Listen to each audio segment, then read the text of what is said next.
Magandang hapon mga lods, yan, panibagong araw, panibagong video na naman po at meron na naman tayong gagawing request ng ating follower at requester dito sa ating ginagawang lettering series.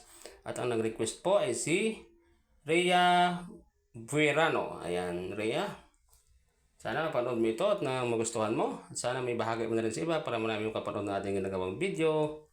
Yan, at shout out para kay Michael Vlog 0.2. Siya po ang gumawa ng aking logo. Yan, napakaganda ng kanyang ginawang logo para sa akin. Yan, check nyo po yung kanyang page.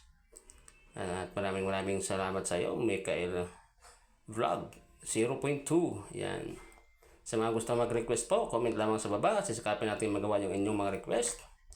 At sa mga naka-request na po, abangan nyo lamang yung inyong mga request dahil ginagawa natin ang ating makakaya para magawa yung inyong mga request sa bawat araw ng paggagawa natin ng lettering series tulad itong kay Rhea. Yan.